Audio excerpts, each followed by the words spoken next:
¿Qué tal? Buenos días.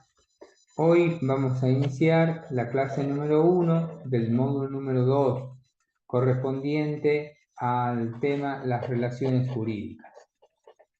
Ante todo, le quiero aclarar que cuando hablamos de relaciones nos referimos a todos los vínculos, a todas las formas en que las personas, los seres humanos, se relacionan con otras personas. Teniendo en cuenta de que nosotros formamos parte de un contexto social en el cual tenemos la necesidad de vincularnos, de relacionarnos, es que al derecho ha tomado algunas de estas clases de relaciones y le ha dado un marco jurídico. Por eso se denominan relaciones jurídicas. Hay algunas relaciones que tenemos los humanos, las personas, que el derecho no le ha interesado analizarla y por lo tanto obviamente no la ha tomado dentro de las normas que la regulan. Por ejemplo, el caso de la amistad o el caso del noviazgo son dos relaciones que, si bien están dentro del ámbito de la sociedad, no le interesa al derecho y por lo tanto el derecho no la analiza, no establece obligaciones ni derechos recíprocos, ni tampoco le da un marco legal. Pero sí a las otras relaciones que nosotros tenemos, por ejemplo, el caso del matrimonio. El matrimonio que está regulado a través de el Código Civil, se establece allí cuáles son los derechos y las obligaciones de los cónyuges. En la cual obviamente esto le explico a los fines de que ustedes tengan en claro de que vamos a analizar aquellas relaciones que se denominan jurídicas porque es al derecho al que le ha interesado esos vínculos sociales y le ha dado un marco legal. A los fines de iniciar la exposición, vamos a compartir la pantalla con el cuadro que ustedes tienen, con el que habitualmente trabajamos, para empezar a ver qué es esto de las relaciones jurídicas. Como primera cuestión, ustedes ven ahí que está expuesto cuál es el concepto de relaciones jurídicas. Dice que es todo vínculo entre dos o más personas o entre una de ellas al menos y una cosa corporal o incorporal con trascendencia en el orden jurídico. O sea, aquí nos está marcando algunos ítems, algunas cuestiones que tenemos que tener en cuenta para poder entender este concepto. No es necesario aprenderlo de memoria el concepto, basta solamente con desarrollarlo y poderlo explicar, que es lo que vamos a intentar nosotros desandar este camino de explicación. Pero lo primero que tenemos que tener en cuenta es que cuando hablamos de relaciones jurídicas son relaciones entre dos o más personas o entre una persona y una cosa, que puede ser corporal o incorporal. Ya vamos a ver qué clase de cosas. Pero sobre todo, cualquiera de estos vínculos debe tener una trascendencia en el orden jurídico, o sea, debe estar regulado normativamente. Para poder empezar a analizar esto, vamos a ver cuáles son los elementos que se componen la relación jurídica, o sea, cuáles son los elementos que integran la relación jurídica. Y a los fines de poder entender esto, nosotros tenemos que tener en claro que hay tres elementos que van a integrar la relación jurídica. Como toda relación, está compuesta por un sujeto, por un objeto y por una causa. Con respecto al sujeto, quiero aclararles que, ante todo, ustedes ven ahí que está desdoblada la figura del sujeto en un sujeto activo y un sujeto pasivo. Pero en realidad, esto es una especie de una pequeña mentira, por decirlo de alguna manera, en la que se desdobla la figura. Esto es meramente didáctico, o sea, ¿por qué? Porque todos los sujetos de las relaciones jurídicas son al mismo tiempo sujeto activo y sujeto pasivo. Ya lo vamos a ver y lo van a comprender. Pero para que podamos saber cómo es esto de ser sujeto activo o ser sujeto pasivo en la relación jurídica, debemos entender que el sujeto activo es aquel al que se lo considera como titular de la relación jurídica. y que obviamente es el que tiene protegido por el derecho el cumplimiento de las prerrogativas, o sea, el cumplimiento de las obligaciones que la otra parte le debe a ese titular de la relación jurídica. En tanto que el sujeto pasivo es aquel que soporta las obligaciones que le impone el sujeto activo. Les voy a dar un ejemplo para que ustedes comprendan. En un contrato de compraventa de un inmueble, tenemos dos sujetos, pero ninguno de los dos sujetos es solamente sujeto activo y solamente sujeto pasivo. En un momento determinado se entiende que quien vende puede ser considerado el titular de la relación jurídica y como tal ser sujeto activo y exigir de quien compra la prerrogativa o la obligación de pagar por eso que vende.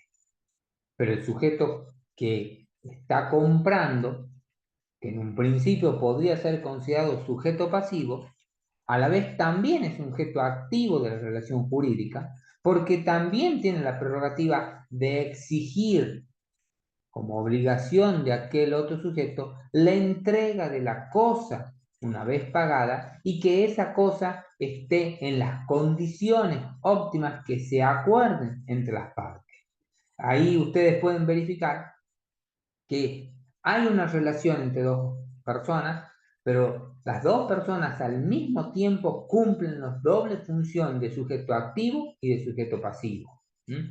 Esa es la realidad de los sujetos en la relación jurídica. Nada más que yo didácticamente le desdoblé esa figura, pero que en realidad, pero que en concreto son la misma persona, puede ocupar los dos puntos de la condición de sujeto.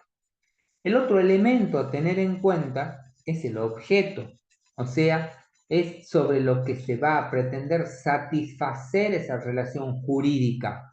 En el caso que estamos viendo, el ejemplo de la compra-venta, el objeto va a ser la cosa, la propiedad, que para uno va a ser la entrega, para otro va a ser la recepción de esa cosa o de esa propiedad.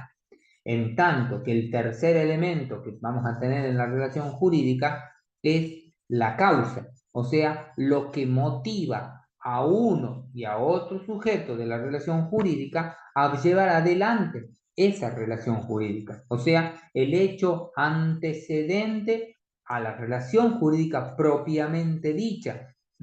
Que le va a dar la virtualidad, que le va a dar la condición, que le va a dar vida a la relación jurídica. O sea, ¿cuál sería el hecho antecedente? ¿Cuál sería la causa en una compra-venta? El hecho antecedente sería para el que vende la necesidad de hacerse de dinero y deshacerse de esa propiedad.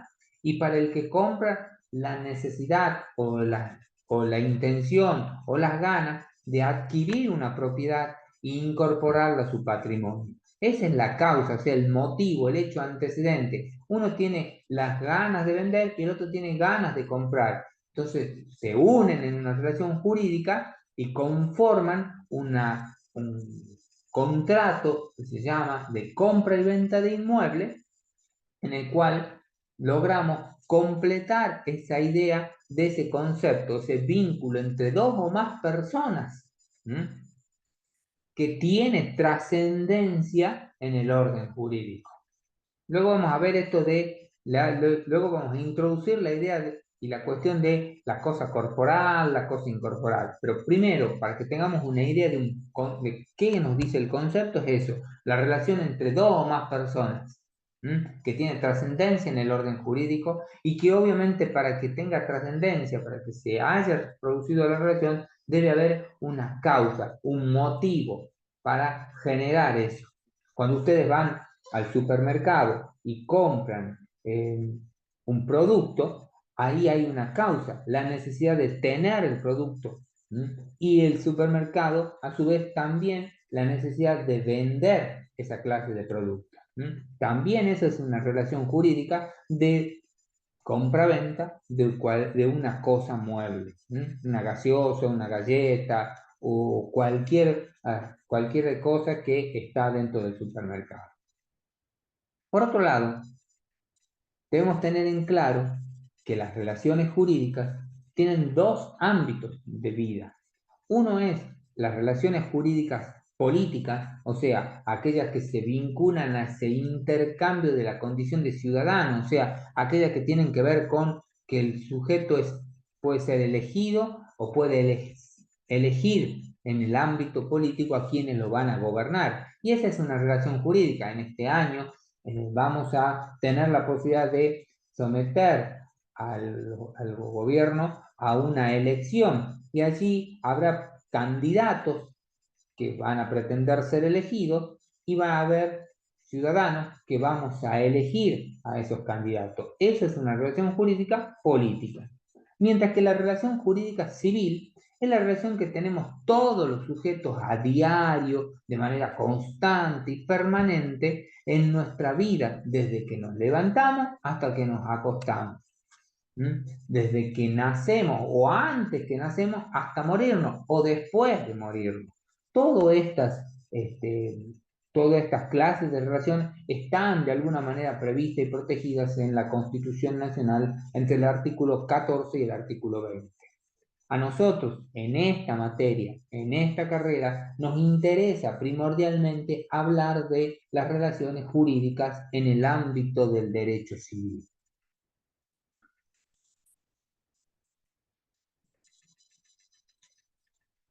Toda relación jurídica nos va a presentar, a su vez, una moneda de dos caras. Por un lado, vamos a tener los actos jurídicos y por el otro vamos a tener los hechos jurídicos. Vamos a intentar develar qué son estos, qué son los actos jurídicos y qué son los hechos jurídicos.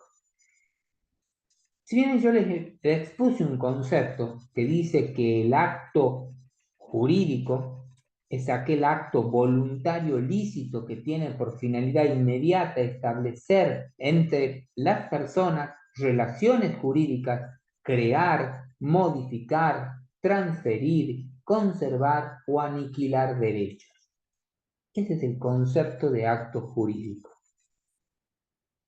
Pero ustedes me dirán, no lo entiendo. ¿Qué es el acto jurídico? Vamos al ejemplo con el que venimos trabajando, el contrato de compraventa de un inmueble.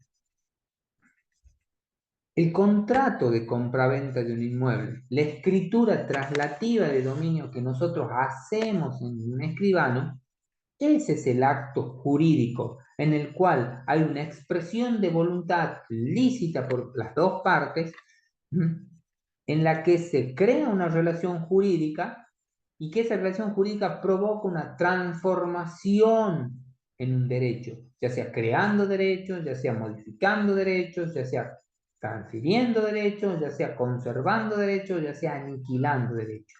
Cualquiera de esas posibilidades. O sea, todavía no la tengo a la cosa, todavía no la tengo a la propiedad, pero la primera parte de la relación jurídica requiere un acto formal para tenerla, que es el acto jurídico, en el cual yo manifiesto mi intención de comprar y la otra parte manifiesta su intención de vender. Este acto jurídico, al igual que la relación jurídica, tiene elementos que la componen. Acuérdense, acá acabamos de mencionar que la relación jurídica tiene tres elementos: el sujeto, el objeto y la causa. El acto jurídico, que es realizado por el sujeto, que es lo que a nosotros nos interesa, es el sujeto de la relación jurídica. Ese sujeto de la relación jurídica tiene, a través del acto jurídico, tres elementos: el acto humano, el acto voluntario y el acto lícito. Estos tres elementos son comunes a cualquier acto que nosotros realicemos en nuestra vida. Pero para darle la condición de jurídica tiene un elemento específico, un cuarto elemento, que es el fin jurídico.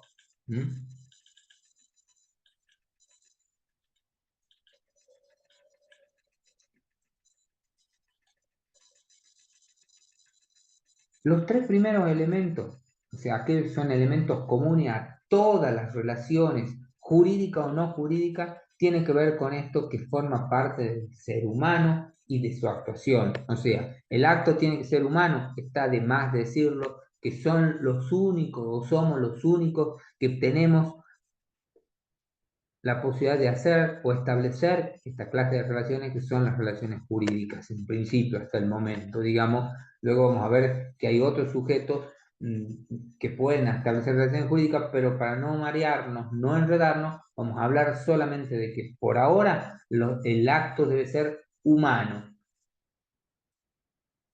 Por otro lado, ese acto tiene que ser voluntario.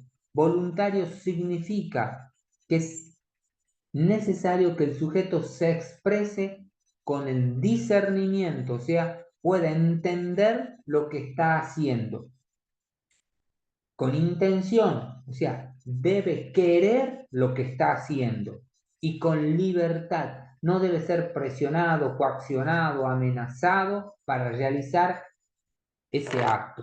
O sea, vamos al ejemplo que yo les decía, cómo introducimos esta idea, el acto de la compraventa, un acto humano, a la vez un acto voluntario.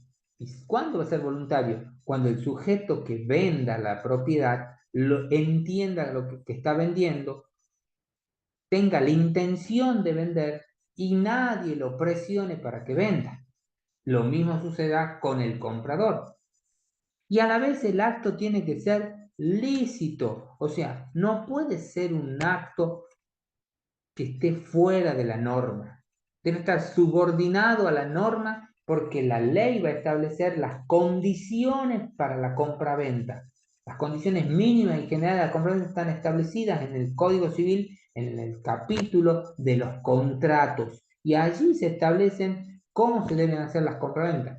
Por lo tanto, el acto debe ser lícito. Por último, el elemento específico del acto jurídico es el fin del acto jurídico, o sea, el fin jurídico. ¿Qué significa esto del fin jurídico? ¿A qué nos referimos cuando hablamos del fin jurídico? Es que el resultado de ese acto jurídico, de esa relación jurídica entre esos dos sujetos, debe estar protegido por la ley. O sea, yo realizo un contrato de compraventa de una propiedad inmueble que está regulada y establecida en el Código Civil. O sea, estoy protegido por la norma. No estoy haciendo algo que no está previsto normativamente y que a la vez el fin jurídico exige que para las dos partes haya reciprocidad de cumplimiento o de obligaciones exigibles. O sea, uno será la obligación de entregar la cosa, el otro será la obligación de dar dinero por esa cosa o dar algún otro objeto, porque muchas veces el contrato de compraventa de un inmueble también uno entrega algo y entrega dinero o canjea una cosa por la otra, pero básicamente el fin jurídico tiene que ver con que el acto está protegido por la ley y por otro lado porque hay reciprocidad de obligaciones entre ambas partes. A título un poco de ejemplo, yo ahí les menciono, les pongo algunas clases de actos jurídicos. Si bien estos son meramente didácticos, o sea, pero puede haber actos onerosos o gratuitos, pueden haber actos principales o accesorios, pueden haber actos puros y simples, pueden haber actos modales o pueden haber actos patrimoniales. A su vez, un acto puede tener condimentos de otro. O sea, por ejemplo, un acto oneroso es la compraventa que estamos viendo. Un acto gratuito es la donación. Un acto principal en la compraventa es la entrega de la cosa a cambio del dinero. Un acto accesorio sería entregar la cosa y algo más. O sea, diría, por ejemplo, yo vendo una propiedad, pero que además lleva incorporada una cochera, como por ejemplo cuando yo vivo en un edificio. O sea, yo vendo la propiedad y lleva como accesorio la cochera, que también se la puede incluir en la compra-venta o no, o ponerla como condición a la compra-venta. Un acto puro y simple. cuando yo voy al súper y compro un caramelo, una gaseosa, un dulce, una mercadería, un alimento, es un acto puro y simple. Entrego la plata, me dan la cosa. Un acto modal será aquel, para que ustedes lo entiendan, cuando yo al acto le pongo una condición de tiempo o una condición de hacer algo. Por ejemplo, yo les puedo decir a cualquiera de ustedes, yo les voy a regalar un libro muy especial sobre criminalística, pero con la condición de que ustedes aprueben Derecho 1 o de que ustedes se reciban de licenciados o de técnico superior en criminalística. O sea, yo les pongo una condición, un modo, una exigencia, que puede ser temporal, puede ser física o puede ser meramente intelectual. Y por último, el acto patrimonial es aquel en el cual el objeto del acto jurídico tiene que ver con la modificación del patrimonio de las partes que se ven involucradas en el acto jurídico. Como por ejemplo, en la compraventa de la propiedad va a consistir en ¿qué? Va a consistir en que alguien va a perder de su patrimonio una propiedad, le va a ingresar dinero, la otra va a perder de su patrimonio dinero, pero le va a ingresar la propiedad. Eso tiene que ver con esto que yo le decía, crear, modificar, transferir o aniquilar derechos. O sea, el que compra va a crear un derecho sobre la propiedad nueva. El que vende va a aniquilar su derecho sobre esa propiedad. El que alquila va a conservar su derecho sobre la propiedad, pero la va a transferir a la vez también un derecho para el uso de la cosa. ¿Mm? Por otro lado, esto que les acabo de decir viene para podernos ayudar a diferenciar, distinguir o entender a qué nos referimos cuando hablamos de que los actos jurídicos pueden ser de tres clases diferentes. Pueden ser administrativos, pueden ser de disposición o pueden ser extrapatrimoniales. ¿Qué significa esto? El acto administrativo o el acto jurídico será administrativo cuando lo que yo haga con la cosa sea conservarla, pero a la vez explotarla. O sea, vamos al concepto. Yo conservo la cosa, no la pierdo, conservo el derecho, pero a la vez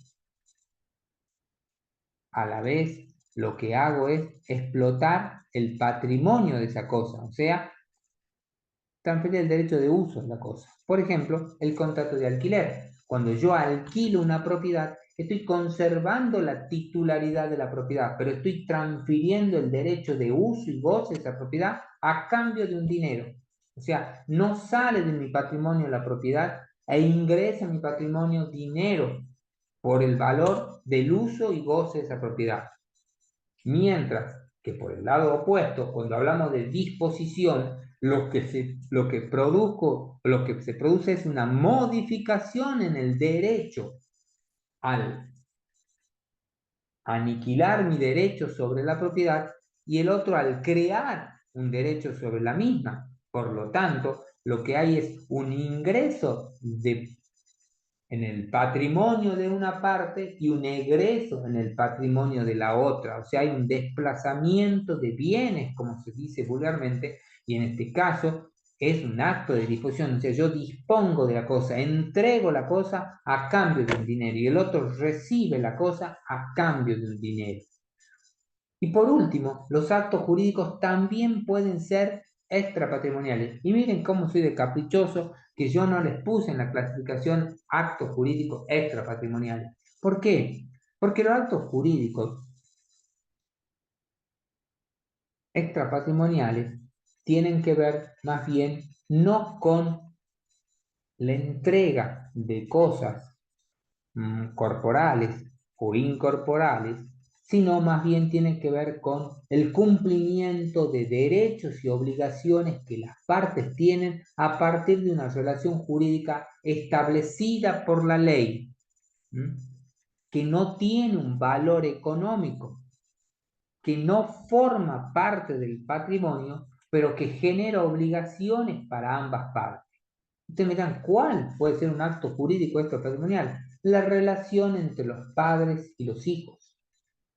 Está prevista en la ley, o sea, tiene trascendencia en el ordenamiento jurídico. Y es una relación, porque es un vínculo entre dos personas. Y hay un objeto incorporado, que es ese afecto que hay entre las dos personas. Pero el padre con el hijo no se deben a sí mismos más que derechos y obligaciones, que están expresamente previstos en la ley, protegidos, por eso tiene un fin jurídico, está protegido legalmente.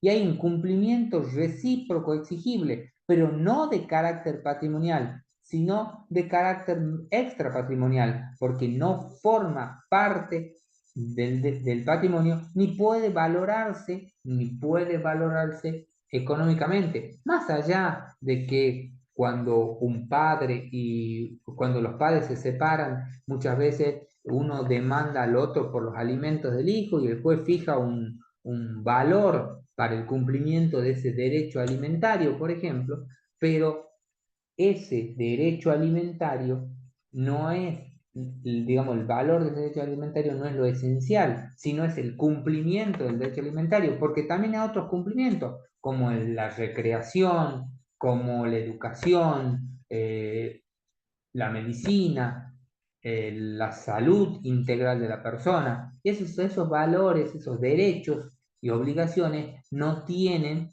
apreciación pecuniaria, más allá de que uno paga al médico, paga los remedios, paga el colegio, paga la recreación, pero en realidad son derechos y obligaciones que se deben del padre con el hijo y del hijo con el padre, tal cual lo prevé el Código Civil expresamente.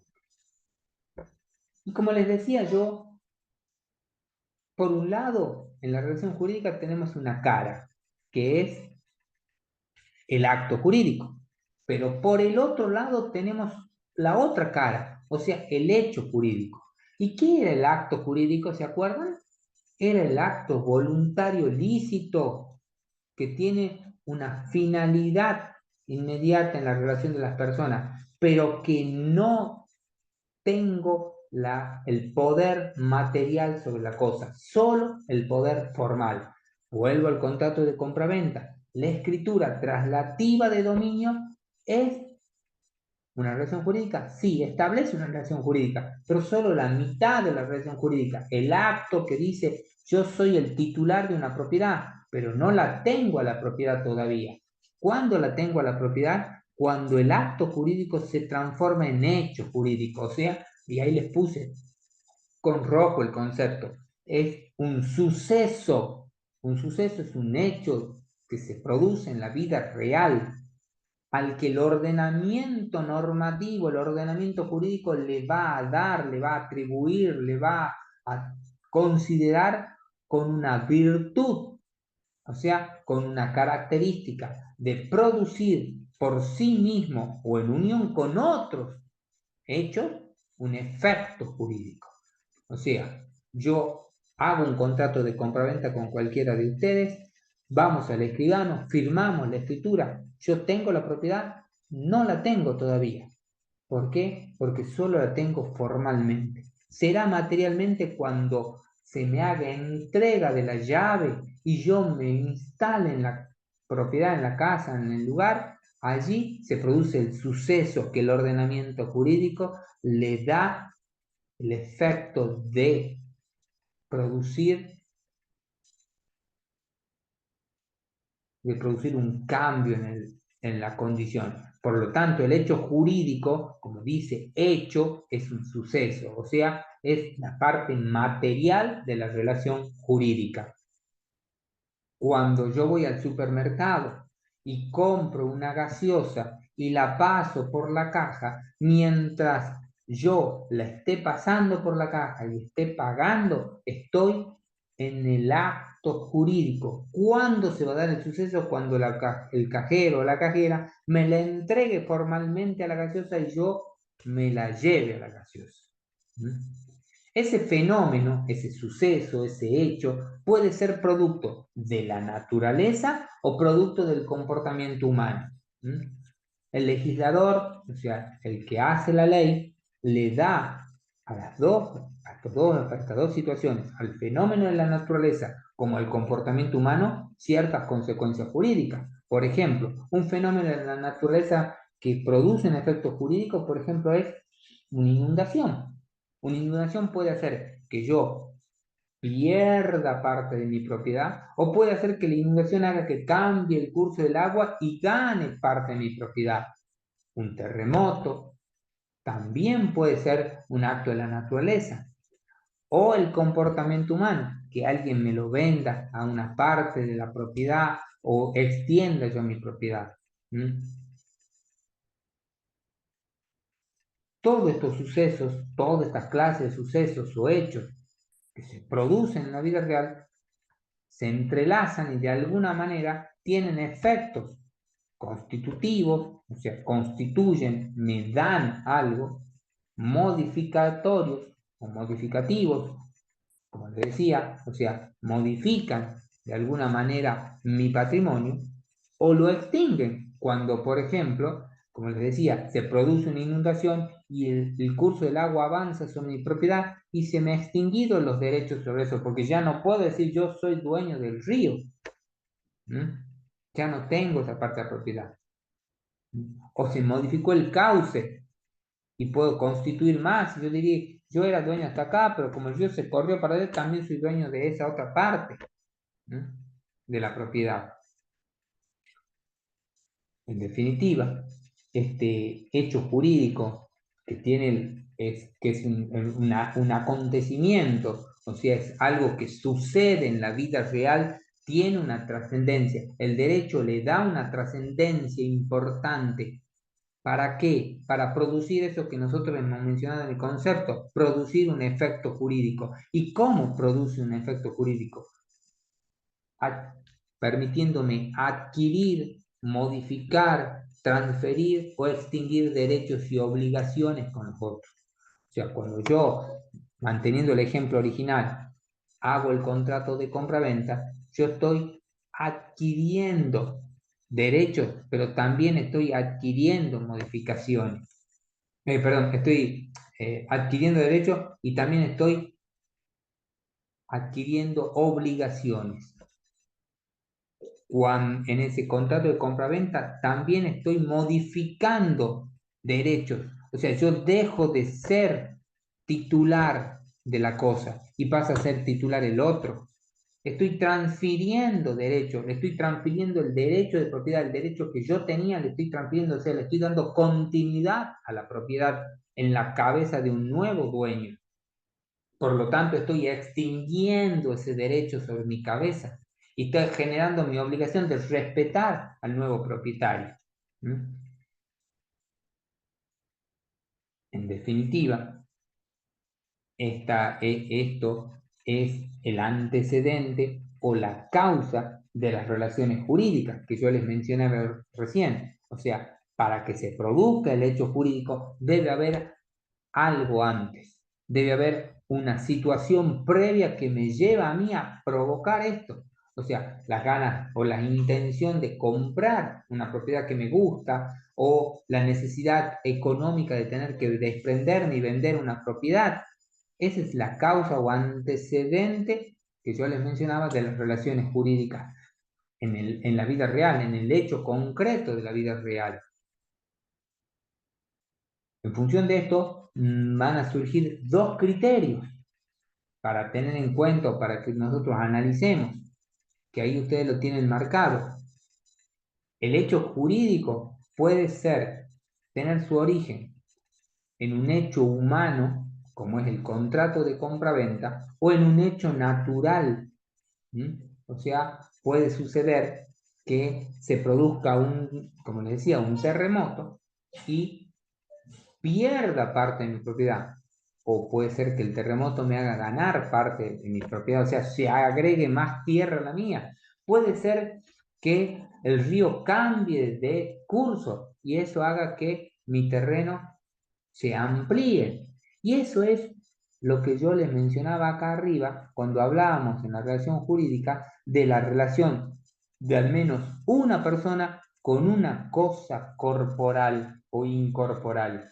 Acá no estamos hablando de una relación en el origen, no estamos hablando de una relación jurídica cuando el hecho es natural, no estamos hablando de una relación jurídica con otra persona, sino con un hecho de la naturaleza. O sea, hay una persona y un hecho corporal o incorporal. En este caso es corporal, es un hecho de la naturaleza. ¿Ven cómo introducimos el concepto y la idea de lo que hemos hablado en cuanto a la primera idea de la relación jurídica? El otro origen es el más común, el más normal, el hecho humano, cuando yo voy y compro, cuando yo voy y subo al colectivo y pago el boleto, ¿eh? Esos son hechos humanos. Y también los hechos jurídicos pueden distinguirse por las consecuencias que producen. Pueden ser hechos simples que no tienen trascendencia en el ámbito jurídico, o pueden ser hechos propiamente dichos jurídicos. O sea, un hecho simple como cuál, como aquellos que provienen de esas relaciones que el derecho no le interesa o que no le presta atención, como por ejemplo es el caso de la amistad.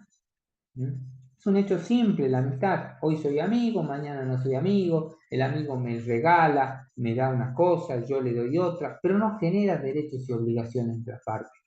Lo mismo sucede cuando las personas se encuentran de novio. O sea, hay un noviazgo, hoy estoy de novio, mañana no. Yo le puedo regalar algo a la otra persona me regala algo a mí, pero eso no genera ni derechos ni obligaciones, no extingue, no modifica, no transfiere ningún derecho.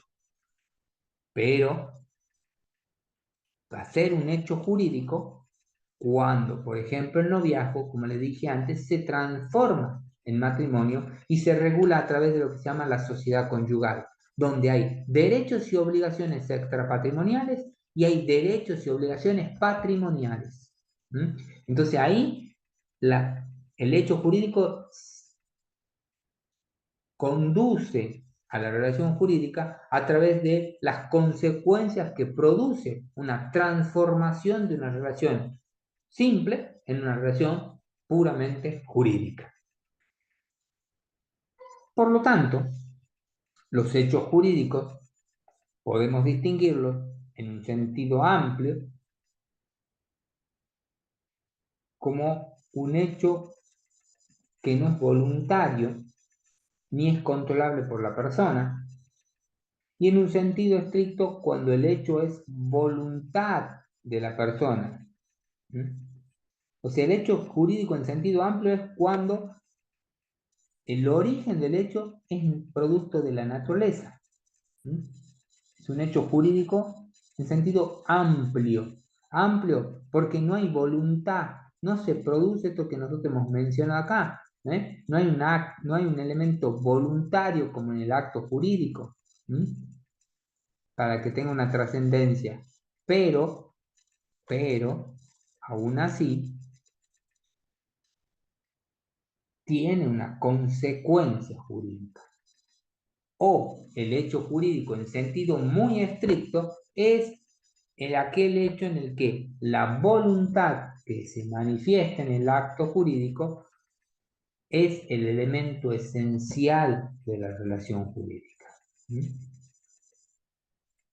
¿Cómo lo podemos clasificar a los hechos jurídicos?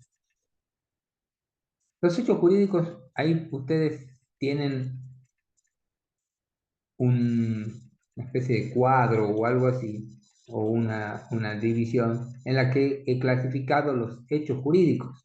Y esta clasificación, al igual que la clasificación que yo les realicé acá de los actos jurídicos, es meramente didáctica.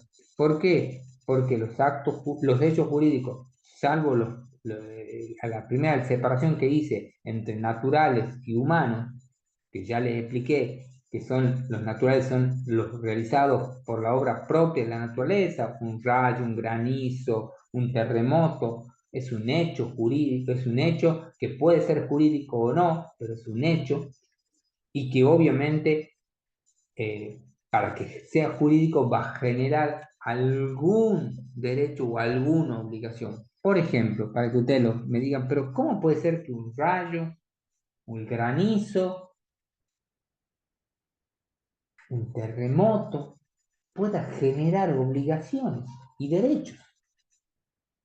Cuando yo tengo un contrato de seguro, se produce la pérdida de mi propiedad, de mi sembradío, producto del granizo, producto de un rayo, producto de un terremoto, producto de una inundación, mi propia casa se inunda y allí sí genera, sí tiene trascendencia ese hecho natural. ¿Por qué? Porque me genera derecho, el derecho de poder exigirle a la compañía de seguro el pago por los daños que he sufrido. Y la obligación de la compañía de seguro de pagarme eso, porque hemos llegado a un contrato, hemos firmado un contrato y yo mensualmente pagaba la prima del seguro. ¿Mm? Y por otro lado, como decía, los otros clases de hechos, ya también lo hablamos, ya lo explicamos, que son los humanos, o sea, aquellos que son hechos materiales, producto de la actuación de la persona, en la que la voluntad, fundamentalmente, como les planteé yo acá al comienzo, cuando hablamos en el acto jurídico, la voluntad no debe estar viciada, debe actuarse con libertad, con intención y con discernimiento. Lo mismo se requiere en el hecho jurídico. La voluntad de actuar no puede estar viciada. O sea, el sujeto debe entender lo que está haciendo, debe querer hacer lo que está haciendo materialmente y debe realizarlo con toda su libertad. ¿Mm? Esos actos humanos, esos hechos humanos pueden ser lícitos. Por ejemplo, el contrato, que es lo que yo les mencionaba, contrato de compraventa, contrato de cosa, contrato de alquiler, cualquier clase de contrato o acuerdo. O también un hecho material, real, puede ser producto de un hecho ilícito, un robo, una estafa, una muerte. Por ejemplo, en el caso de un accidente de tránsito, lesiones, pérdidas, daños, son productos de un hecho ilícito. ¿Por qué? Porque el hecho no está previsto en la norma, perdón, porque el hecho está previsto en la norma, pero no como una obligación recíproca, sino como un acto ilegal. O sea, el que provoca la muerte de otra persona, o provoca una estafa, o provoca un robo, está generando un acto ilegítimo, pero que a ese acto ilegítimo va a generar de alguna manera la obligación de este que ha realizado este hecho ilícito de repararlo, pagando la indemnización que corresponda. ¿Mm? Por otro lado, al igual que los actos jurídicos, los hechos jurídicos pueden ser simples, o sea, un único acontecimiento. Compro un caramelo, el acto jurídico de querer de comprar y el hecho jurídico de que yo doy la plata y me entregan el caramelo. Un acto simple. ¿Mm? O puede ser complejo, a donde requiere más de un suceso. O sea, requiere que yo haga más de una actividad material para tener la cosa. ¿Mm? O sea, como por ejemplo la compraventa de un vehículo, si yo necesito firmar documentos, pagar, sacar un préstamo, pagar ese préstamo, hasta que me entregan materialmente el vehículo. ¿Mm? Pueden ser actos positivos, o sea, ¿en qué consiste? En que yo tengo que hacer algo o cumplir un determinado derecho o cumplir una determinada obligación. ¿Mm? O pueden ser actos negativos en los que yo no tengo que realizar o omitir realizar un derecho o una obligación. ¿Mm? Por ejemplo, la relación jurídica entre los vecinos. ¿Mm? Yo, la relación jurídica entre los vecinos se basa en hechos jurídicos negativos, o sea, en la cual yo no tengo obligaciones, mejor dicho, no tengo que realizar nada que perturbe la relación de vecindad. ¿Mm? ¿Estamos? Pueden ser también, los hechos jurídicos pueden ser simultáneos, o sea, que se dan secuencialmente en un solo momento. Cuando ustedes compran en el kiosco de la esquina, cuando ustedes pagan el boleto del colectivo, el transporte, es un solo acto. Yo pago, me dan el boleto, viajo y llego al lugar. Es un solo acto. O puede darse a través de actos sucesivos, o sea, que se extienden en el tiempo. Contrato de alquiler. Se extienden en el tiempo y son sucesivos durante 1 año, 2 años, 3 años. Se produce. Pueden ser el hecho jurídico puede ser extintivo de una obligación. Por ejemplo, cuando yo pago la última cuota de mi crédito y extingo derechos y extingo obligaciones para mí y para el banco. Pueden ser constitutivos. Cuando yo firmo el contrato de compra-venta, perdón, el contrato de crédito prendario para poder comprar mi vehículo. O sea, yo ahí estoy constituyendo una obligación, la obligación de pagar, y el banco constituye su obligación de entregarme el dinero para que yo pueda comprar el vehículo. ¿Sí? Y constituye un derecho también, el de exigirle al banco que me entregue el dinero, y para el banco constituye un derecho sobre mí, el derecho a exigirme a mí el pago en tiempo y forma de las cuotas del préstamo. El hecho jurídico puede ser impeditivo, o sea, realizar un hecho que obstaculice el nacimiento de un derecho o una obligación. O sea, por ejemplo, hacer algo que me impida a mí poder constituir una relación jurídica. ¿Mm?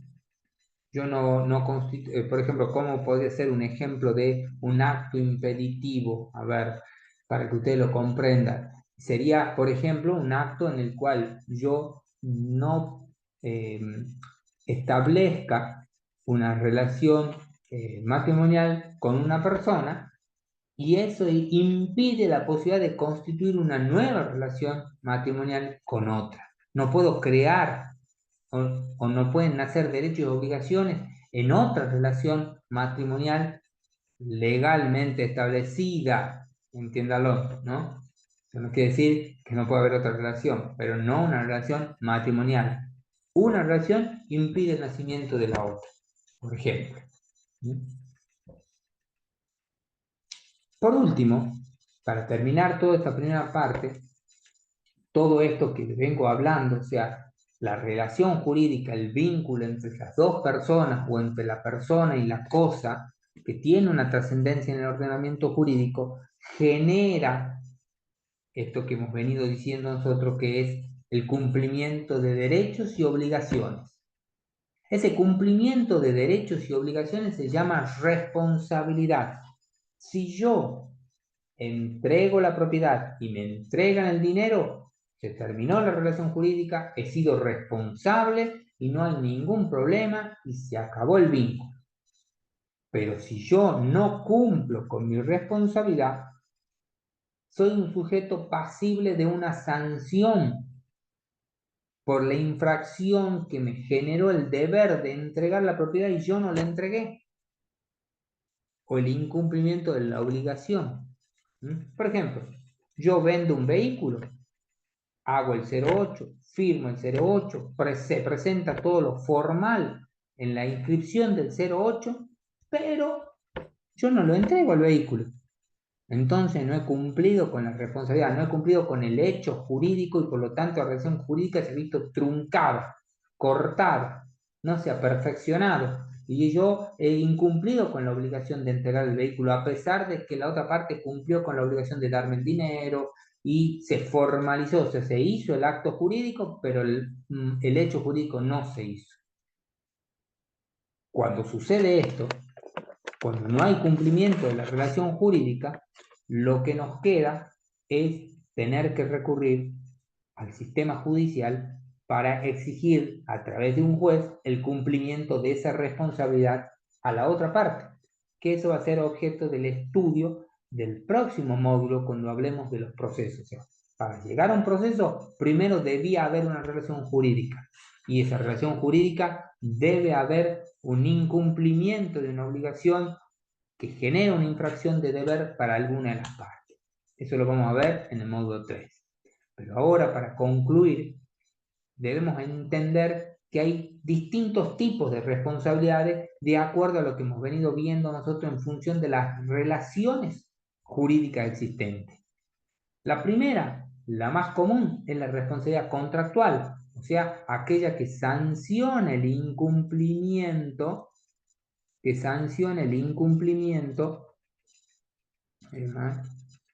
del deber del deudor al acreedor. El caso que yo les decía recién, por ejemplo, cuando yo acuerdo la compra-venta de un vehículo y después de que la otra parte me paga el vehículo, yo decido no entregarlo al vehículo. Hay otra clase de responsabilidad, la responsabilidad extracontractual, cuando el incumplimiento del deber de obrar con prudencia y diligencia para no dañar a otro. ¿Cuál es ese? El caso del accidente de tránsito, en el cual el que no hay un contrato, no hay un acuerdo contractual, por eso es una responsabilidad extracontractual, pero en esa andar en la calle me obliga a mí a tener determinadas obligaciones en la vía pública, o transitar con prudencia, tener la diligencia suficiente para poder manejar un vehículo, evitar provocar daños a la otra persona que transita conmigo en la vía pública, o que el que construye un edificio, una casa, también debe obrar con prudencia para evitar daños a sus obreros y a terceros, con las diligencias correspondientes de protección tanto para sus trabajadores como para los terceros que van por la vía pública. Esa es una obligación extracontractual, pero legal. Pero también es una obligación extracontractual delictual o cuasi delictual, cuando, sin haber un acuerdo de parte, como yo les mencioné recién, se produce intencionalmente, o sea, con dolo, un daño. O también puede ser que el daño se produzca con culpa, que es el caso del accidente de tránsito, es un daño con culpa, o sea, yo no voy a provocar lesiones o muerte cuando manejo mi vehículo, pero puedo provocarlo. Y es un daño cuasi delictual, o delictual, como le quieramos llamar nosotros. Se dice delictual cuando el daño se provoca con la intención, con dolo. Y se dice cuasi delictual cuando el daño se provoca con la culpa, o sea, sin la intención, pero básicamente consiste en una responsabilidad extracontractual, porque no hay un contrato entre el que me va a robar a mí o entre la persona que conduce un vehículo y yo que conduzco otro vehículo, pero es un hecho jurídico que genera una relación jurídica prevista en la normativa que es una infracción establecida por la ley. Y existe, además de estas dos clases de responsabilidad, de la contractual y la extracontractual, una responsabilidad civil muy particular que se llama la responsabilidad objetiva. Y que está basada, esa responsabilidad objetiva está basada en el concepto de utilidad pública y en el concepto de equidad. ¿Qué es esta? Para que ustedes lo comprendan. En el caso, se habla de una responsabilidad objetiva, ¿por qué? Porque yo no soy el que provoca el incumplimiento de esa relación jurídica contractual o extracontractual, pero que debo responder por eso que hizo otro, que el cual está bajo mi cuidado o bajo mi protección o bajo mi dirección. O sea, el sujeto tercero de la relación jurídica se hace cargo de la reparación que provoca un daño involuntario de un tercero que está en la relación jurídica.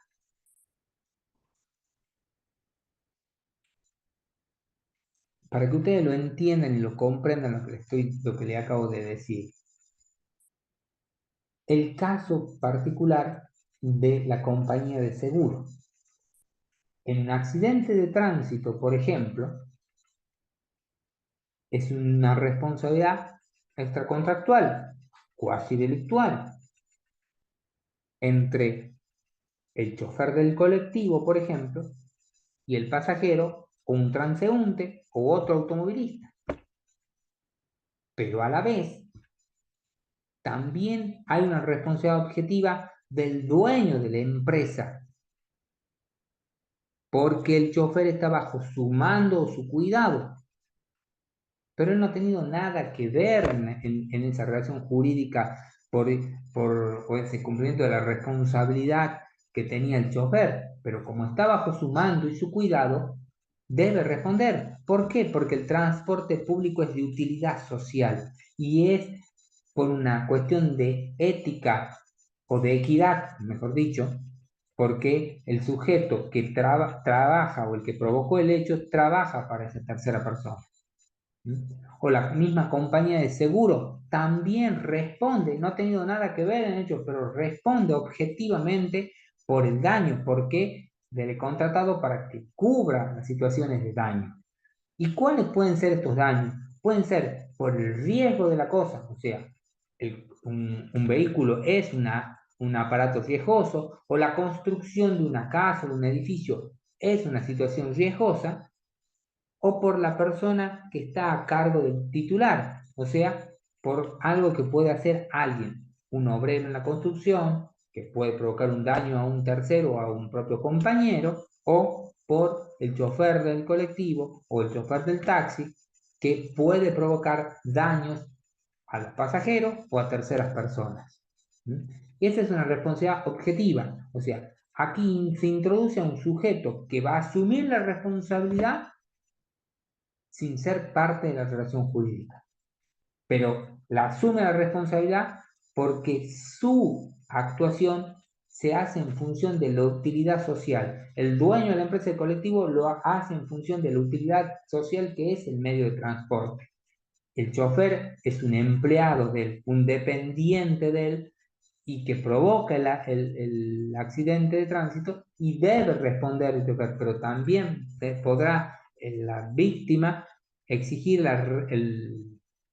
exigir de alguna manera el cumplimiento de resarcimiento del daño a quien no tuvo nada que ver en el hecho, en jurídico, en la relación jurídica delictual, pero que es el que está bajo, el que tiene bajo su cuidado, su protección, a quien ha provocado ese daño. Bien, con esto hemos concluido la primera parte de este módulo. Espero que hayan comprendido y que si le ha quedado alguna duda me lo pregunten a través de el mensajero, o eventualmente que lo conversen ustedes en el foro que está de discusión, que les va a servir de mucho para poder entender estos temas. De todas maneras, si bien los temas pueden ser complejos, no dejan de ser meramente sencillos si yo les presto una atención a la lectura. De todas maneras, les dejo abierta la inquietud para cualquier duda que ustedes tengan. El próximo video que corresponde a este módulo vamos a hablar de uno de los elementos de la relación jurídica que son los sujetos. Si bien en principio yo les dije que por regla el sujeto esencial de la relación jurídica es la persona, el ser humano, ahí vamos a encontrar que existen otros sujetos que no es la persona. Pero eso lo dejamos para el próximo video. Muchísimas gracias y nos vemos en el próximo video que corresponde a la segunda parte de este módulo.